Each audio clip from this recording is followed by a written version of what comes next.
বাবুর কাপড়গুলো ভাঁজ করতেছি। ওকে এভাবে বালিশ দিয়ে ব্যারিকেড দিয়ে রেখে করতেছি। এখানেই আসি। ও এখন একটু একটু করে সামনে এগোতে পারে। এই দেখেন, এইভাবে ধাম করে সামনে পড়ে যাবে, মানে এক ধাপে এগিয়ে যাবে আর কি। তো সেজন্য সবসময় বালিশ দিয়ে এভাবে রাখতে হয়। যদিও বা আমি এখানে আসি, ওকে রেখে আমি দূরে কোথাও যাই না, চোখের আড়াল করি না। এই অবস্থা। আমি শুধু ভাবতেছি যে কয়েকদিন পর হয়তো বা 10-15 দিনের মধ্যে প্রপারলি হামাগুড়ি দিতে পারবে, তখন আমার কতটা যন্ত্রণা হবে। একা যেহেতু ওকে আমি হ্যান্ডেল করি, ওকে রেখে হয়তো বা বাথরুমেও যেতে পারবো না তখন।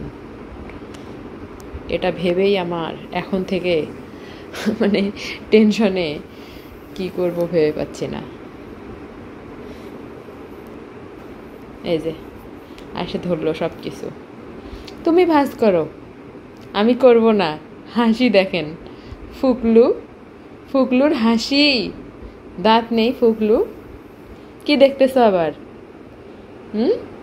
কি দেখতেছো? কিছু বললে এরকম হাসি দিবে, এত মায়া লাগে কি বলবো। মাশাআল্লাহ মাশাআল্লাহ মাশাআল্লাহ। এই দেখেন, আমি ভাঁজ করে রেখেছি ওগুলো ধরার জন্য। কত আগ্রহ।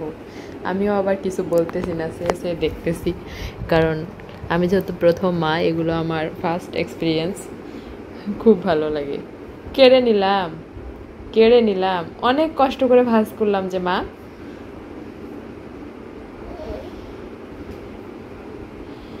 নিজের সন্তানের চোখের সামনে বেড়ে ওঠা বাবা মায়ের যে কত আত্মতৃপ্তি কাজ করে।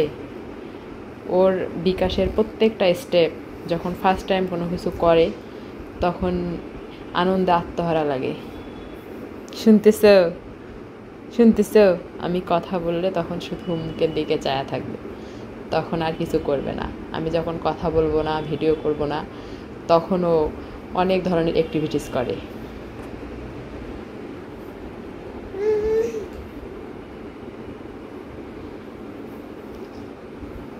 মা, এটা খাওয়া যাবে না, এটা নোংরা।